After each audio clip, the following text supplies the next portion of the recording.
بسم الله الرحمن الرحيم الحمد لله رب العالمين صلى الله وسلم وبارك على نبينا محمد وعلى آله وأصحابه أجمعين أما بعد فقد وصلنا إلى آخر باب من أبواب كتاب الطلاق وهو باب نفقة المعتدات باب نفقة المعتدات بعده يأتي باب لا يهمنا فسنتركه وهو باب استبراء الإماء باب استبراء الإماء.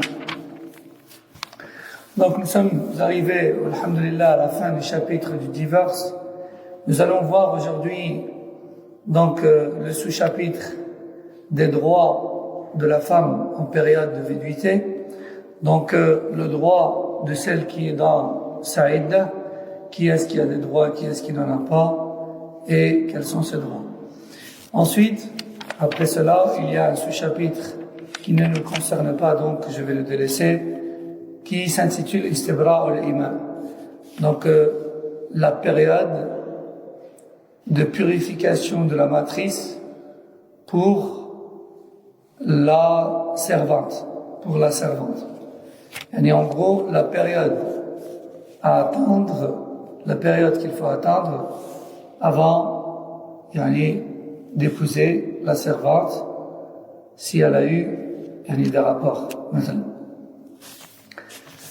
قال المصنف رحمه الله تعالى وهن المعتدات ثلاثة أقسام أحدها الرجعية وهي من يمكن زوجها إمساكها فلها النفقة والسكنى. طيب, comme on avait dit, les femmes en période de viduité sont de trois types. Rappelez-vous, on a dit le premier type de femmes en viduité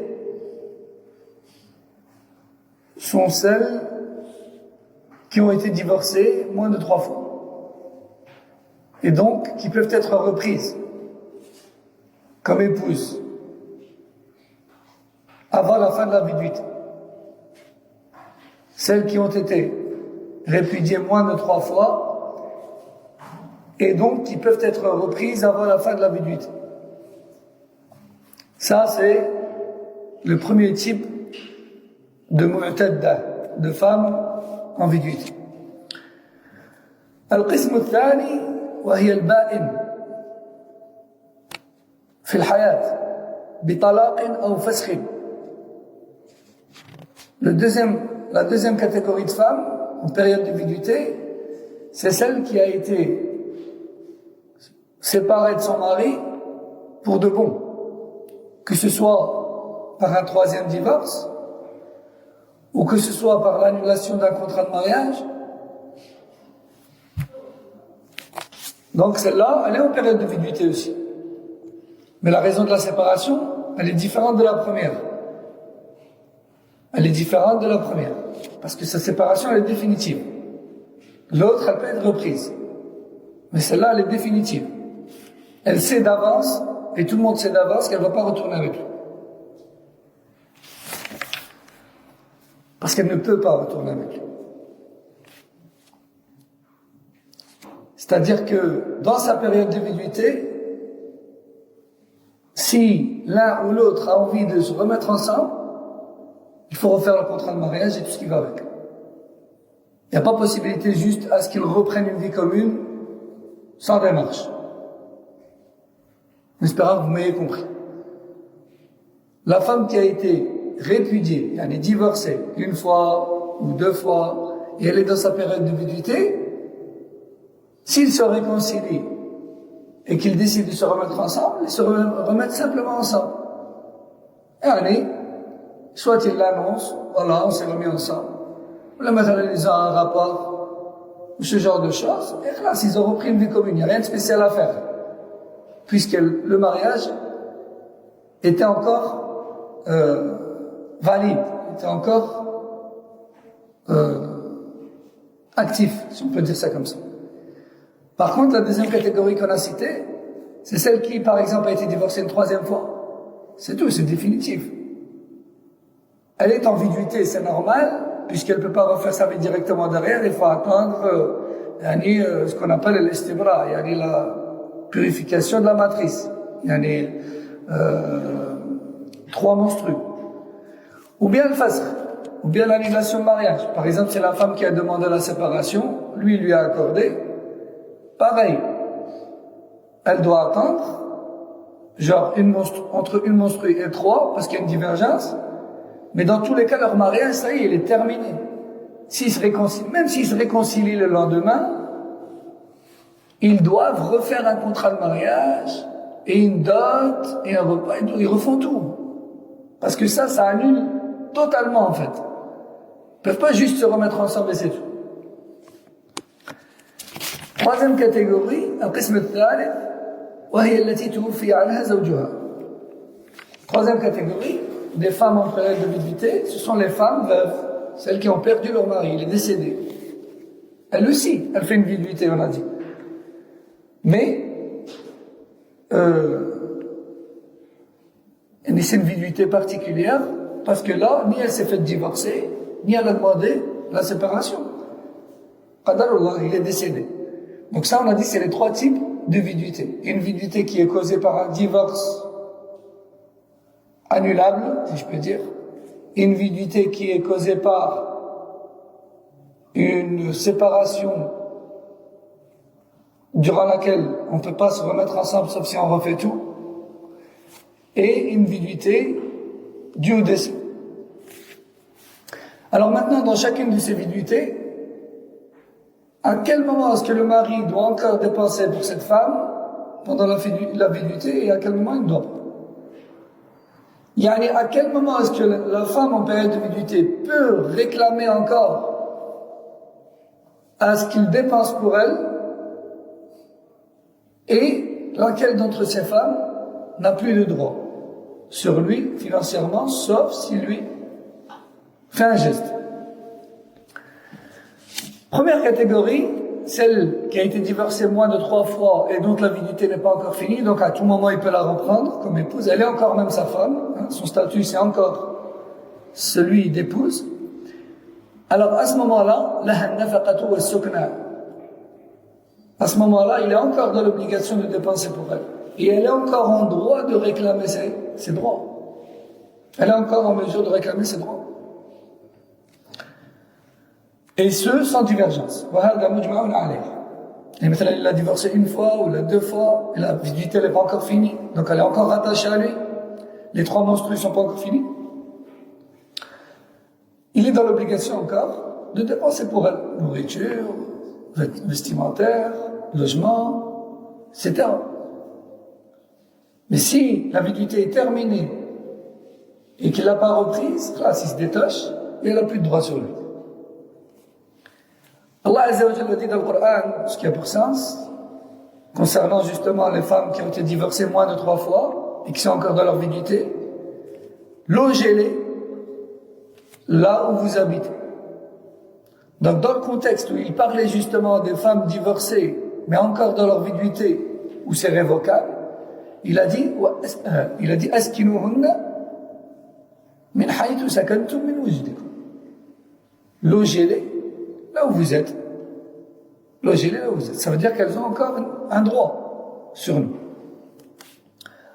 ثم قال ولو أسلم زوج الكافرة غير الكتابية أو ارتدت امرأة المسلم فلا نفقة لهما. لماذا؟ لانفساخ نكاحهما بسبب من قبلهما، يعني من قبل الكافرة التي لم تسلم أو من قبل التي ارتدت بعدما كانت مسلمة. Un cas de figure particulier. Imaginons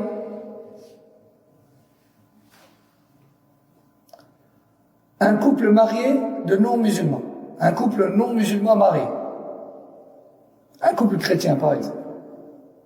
Ils sont non-musulmans, mais ils sont mariés. église, mairie, etc. Ils sont mariés. Puis ensuite, le mari embrasse l'islam. Mais sa femme, elle reste non musulmane. D'accord? Elle reste non musulmane. Un autre cas de figure qui lui ressemble. Le couple marié est musulman. Mais la femme apostasie. Plus simplement dit, l'un ou l'autre change de religion, donc ils se séparent. Est-ce que dans ce cas-là, la femme a encore ses droits, oui ou non, sur lui? La réponse est négative. Non. Pourquoi? Car la séparation, elle a été causée par les femmes en elles-mêmes. Parce que c'est la femme musulmane qui a apostasie. Donc elle est à l'origine de la séparation. Et aussi, le couple musulman dont le mari a embrassé l'islam, c'est elle qui est restée dans le kufr. Et elle l'a pas suivi dans l'islam. À ce moment-là, dans cette séparation-là, pendant la viduité, la femme n'a pas droit aux dépenses, islamiquement parlant. Yani dit autrement, l'homme n'est plus dans l'obligation, islamiquement parlant, il n'est plus dans l'obligation de dépenser pour elle. Sauf s'il fait un geste. C'est clair pour tout le monde? Si c'est pas clair, je répète. قال وإن أسلمت امرأة الكافر أو ارتد زوج المسلم بعد الدخول فلهما نفقة العدة لأن انفساخ النكاح كان بسبب كفرهما يعني الرجلين فلزمتهما نفقة العدة المترتبة عليه. Ensuite, le cheikh nous a donné un cas de figure contraire. Là, c'est pas la femme qui n'est pas dans la bonne religion, mais plutôt l'homme. Alors, imaginons un couple non musulman dont la femme embrasse l'islam. Ils se séparent. Est-ce que l'homme qui est resté kafir, pendant cette viduité-là, il doit continuer à dépenser pour elle, aux yeux de l'islam? Oui. Parce que c'est pas de sa faute à elle qu'ils ont dû se séparer. C'est de sa faute à lui, qui n'a pas embrassé l'islam. Pareil, si le couple marié est musulman, mais cette fois-ci, c'est pas la femme qui a apostasié, mais plutôt l'homme. C'est l'homme qui a apostasié. Ils se sont donc séparés. Est-ce que l'homme qui a apostasié, durant la viduité qui suit cette séparation, il doit encore dépenser pour cette femme? Oui. Parce que c'est de sa faute à lui qu'il y a eu séparation. Parce qu'il a apostasié. Et non pas de sa faute à elle. Tout le monde a compris? Yani, c'est celui qui est à l'origine de la séparation qui doit quelque chose à l'autre. Et non pas le contraire. Qui doit quelque chose au musulman. Le musulman est toujours en droit. Dans le code pénal islamique. Ok? Là, on est dans la jurisprudence islamique. D'accord? Faut pas aller demain au tribunal ici, ou là, la CAF, et dire, ah, non, en fait, c'est lui, ou c'est moi, j'ai apostasié, ou là. Non. On apprend l'ilm. On apprend islamiquement parlant comment ça se passe. Si vous allez dire ça au juge à Lille, il va rigoler de vous. Il va dire, qu'est-ce que tu me racontes? Tu vas lui dire, je l'ai vu dans la Hamdat al-Fiqh al-Maqdisi. Il va dire, c'est qui lui? Hein? Ouais, ils vont même te jeter en garde à vue, peut-être. Et tu vas manger du riz sec pendant 48 heures. Donc tout ça, ça concernait la viduité pendant laquelle il est possible de reprendre la femme comme épouse. D'accord? Puisqu'on s'est demandé, pendant cette période-là où elle est encore notre épouse, est-ce qu'on doit encore lui donner quelque chose ou pas? Ça dépend de la raison de la séparation, en fait. طيب. القسم الثاني من أقسام المعتدات في باب النفقة البائن في الحياة يعني في حياة الزوج بطلاق أو فسخ فلا سكن لها بحال لحديث فاطمة بنت قيس السابق ولأنها محرمة عليه فأشبهت الأجنبية. Alors, deuxième catégorie, la femme en période de viduité lors d'une séparation définitive. Là, il n'y a pas de risque à ce qu'ils reviennent ensemble. Elle est en viduité parce que sa matrice, on doit vérifier est-ce que sa matrice ne contient pas d'enfant pour un éventuel remariage. C'est pour ça qu'elle a une viduité à faire. Mais aussi, sinon, ils n'ont plus rien à voir ensemble. Soit parce qu'elle a divorcé une troisième fois, soit parce que c'est elle qui a demandé la séparation et lui a accordé, donc tout tombe à l'eau. Hein, même s'il y a réconciliation, il faut tout refaire. Donc elle n'a plus rien à voir avec lui, en fait. Il y a une viduité, certes, mais ils n'ont plus rien à voir ensemble. Et à ce moment-là, cette femme n'a plus droit aux dépenses. Elle n'a plus droit aux dépenses. Pourquoi? Parce qu'elle est comme une étrangère pour lui. Ils n'ont plus rien à voir l'un avec l'autre. Ils sont étrangers l'un à l'autre. Non.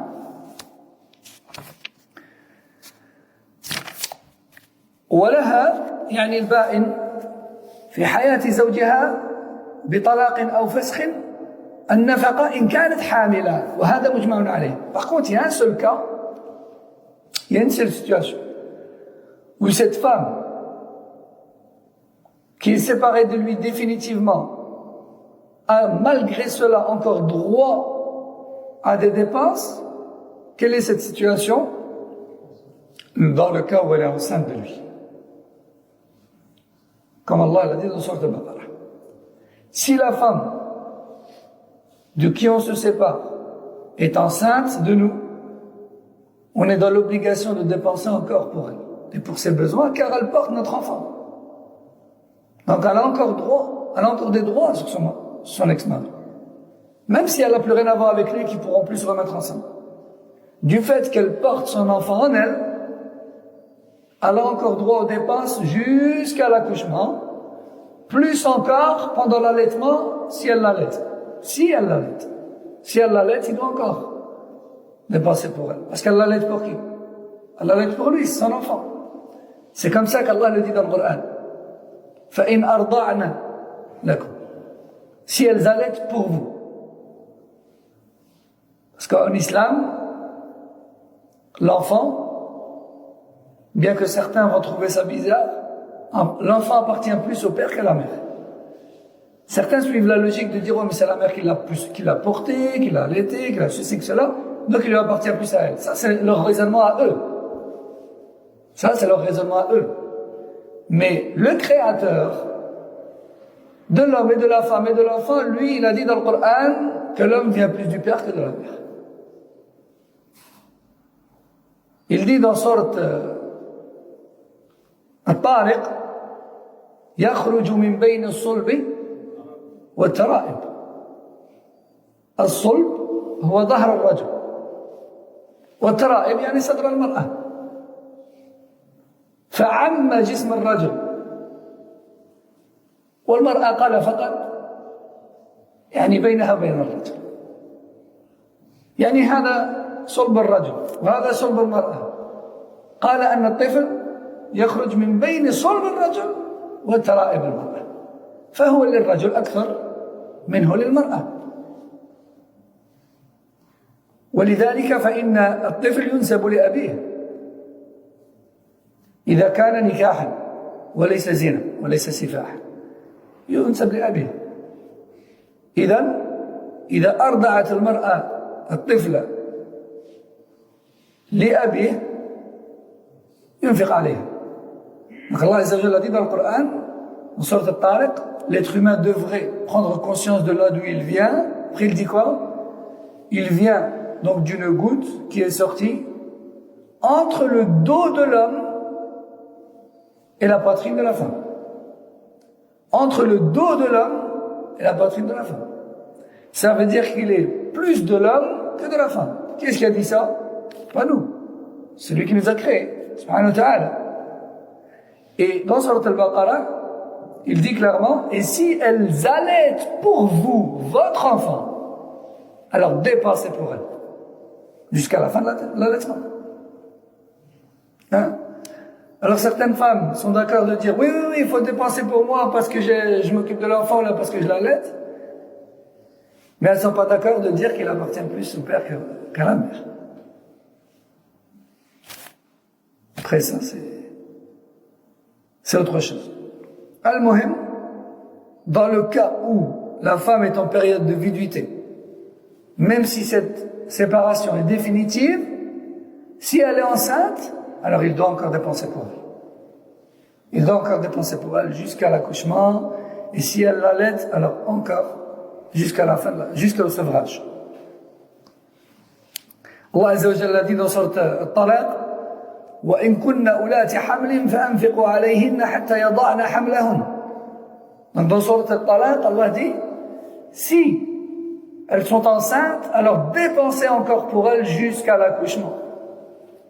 وإلا فلا يعني إن لم تكن حاملا فلا نفقة لها لما سبق ذكره في المسألة السابقة.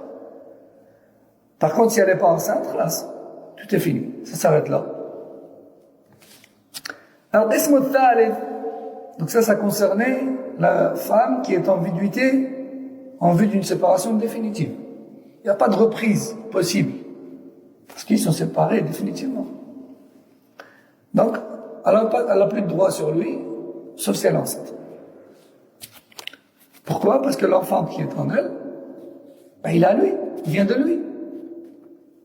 Et la justice islamique dit que vu qu'il a une partie de lui en elle, il doit dépenser encore pour elle.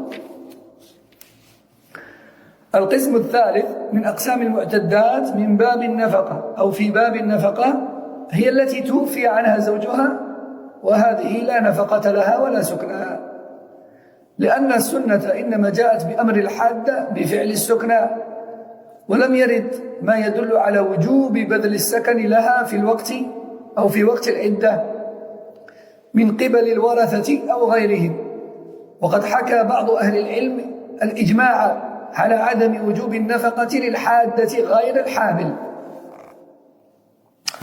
Enfin, troisième catégorie, c'est la viduité de la femme veuve, de la femme qui a perdu son mari.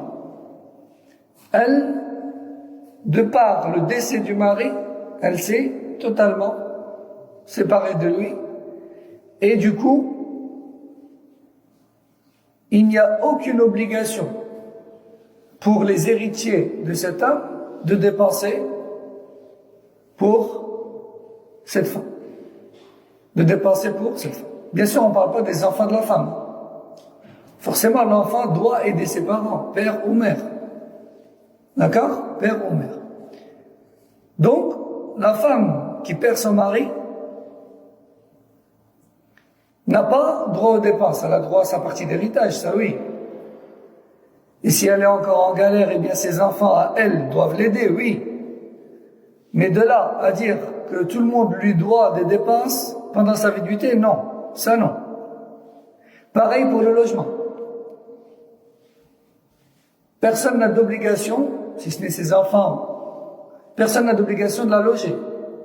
Si ce n'est ses enfants, dans le sens où ils vont pas laisser leur mère dehors, mais pas spécialement pour la viduité. Rappelez-vous, on a dit que la veuve, elle doit faire sa période de deuil à la maison. Si elle n'a pas de maison, comme on l'a expliqué dans le chapitre concerné, si elle n'a pas de maison, est-ce qu'elle est dans l'obligation de payer une maison ou un loyer pour aller faire dedans la viduité? Non.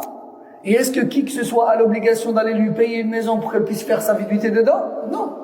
Est-ce que Allah a ordonné à la femme veuve de faire sa période de deuil à la maison?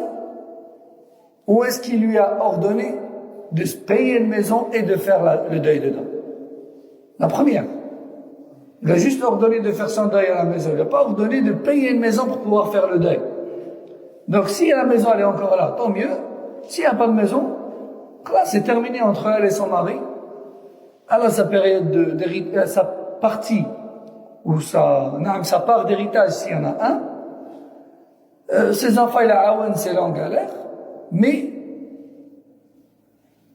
concernant le logement lui-même, pour la viduité et le deuil, personne n'a d'obligation envers elle. Il y a une maison, tabarakallah, il n'y a plus de maison, qadarallah, m'shafa. Elle va où elle peut. Tout le monde a compris ça. Ce qui nous intéresse ici, c'est pas vraiment le deuil, etc. Ce qui nous intéresse, c'est pendant les 3 types de viduité, quand est-ce que la femme a encore droit à des dépenses et quand est-ce qu'elle n'a plus droit. D'accord? Une séparation où il y a encore moyen de reprise, elle a le droit. Une séparation définitive, elle n'a plus le droit, sauf si elle est enceinte. Une séparation due à un décès, elle n'a plus de droit non plus. Ok?